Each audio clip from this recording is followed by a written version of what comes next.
2022 was a cluster of a year for immigration. An appeals court ruled DACA illegal, likely putting it in front of the Supreme Court again. Our asylum system is completely messed up, with wait times of more than 5 years.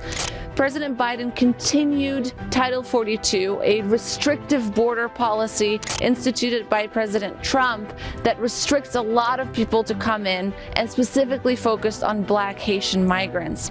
And tens of thousands of migrants were bused from Texas and Arizona to cities like DC, New York, and Chicago, and places where mayors were so overwhelmed they issued states of emergencies. And that was your 2022 recap.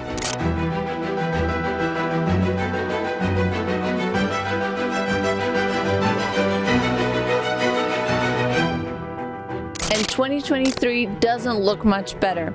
Democrats have lost their majority in the House and have a very slim majority in the Senate. And Republicans want nothing to do with immigration. So we have come to the Senate to speak with Democratic Senator Kirsten Gillibrand of New York, which of course is home to Ellis Island, the Statue of Liberty, and has a long history in immigration. Why has immigration become this hot issue in this immigrant country of ours? Just the recognition that so much of what we've built in America is because of immigrants. Most families here are immigrant families. Very few people are indigenous Americans who were ancestors worked at the Americas. I said, and even fewer are those who came over on the Mayflower. So there's just not a lot of original Americans, and I think what makes this country so great is that we really do celebrate our diversity. I think it was an issue that a number of Republican candidates tried to use divisively, but interestingly, people ignored those messages. Those messages did not resonate. And so I do think people are becoming more empathetic and more willing to recognize these families need our help.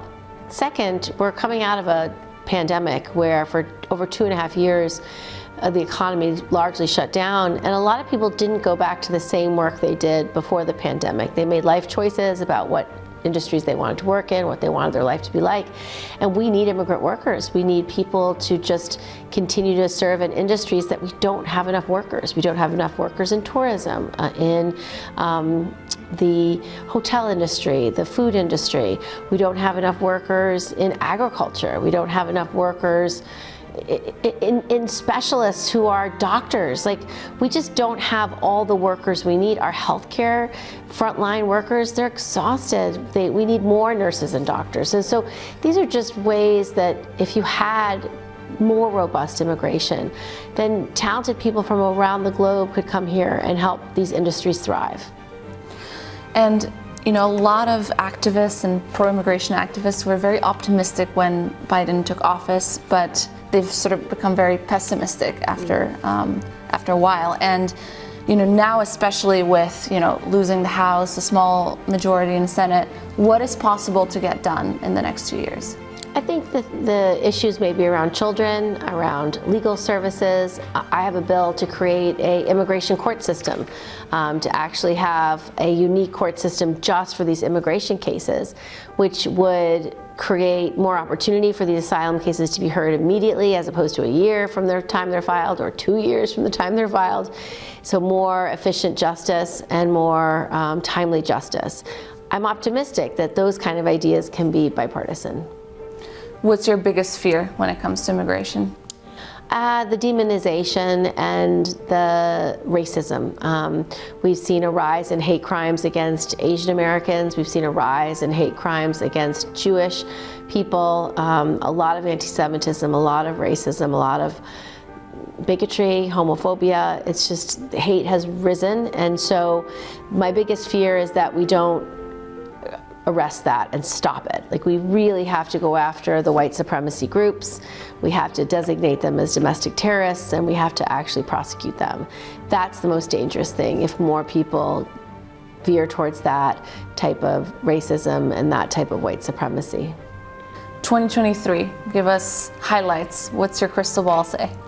So for 2023, it's for the legislative body, it's a working year because it's in between elections. And so I'm hoping that we could do good bipartisan work, things that help our economy grow, help our families be stronger. I'm hopeful that some of these smaller immigration reform measures might get done because when the Republicans are in charge in the House, you just look for any issue that you can find a good group of Republicans to do, and sometimes you can do things that you couldn't have done in the majority. So there's sometimes these slivers of success, and I'm hopeful that we might be able to start working on them. Last question. There was a lot of news about immigration this year, but the buses, I think, would probably take the first spot.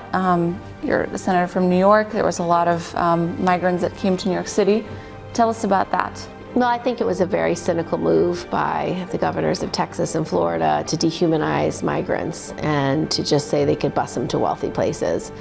And we saw Massachusetts, we saw New York respond immediately with the care and the support that these migrants needed. We still don't have enough infrastructure. New York State, for example, is woefully inadequate when it comes to affordable housing, homing the homeless. And so when thousands of migrants come, they have no affordable housing for them. They don't have proper housing to shelter them. And so I think it was a wake-up call for states that are on the border to really think strongly about how do we create a more meaningful system to help those that need, who don't have housing, who don't have resources, whether they're migrants or homeless or very low-income families. And so sometimes when these bad things happen, it's an opportunity to learn from them and to provide for others in a different way. And I think that's actually happening in New York.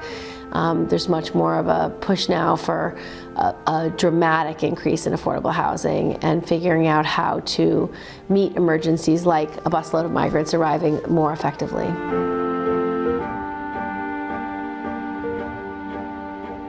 2022 was a shit show for immigration.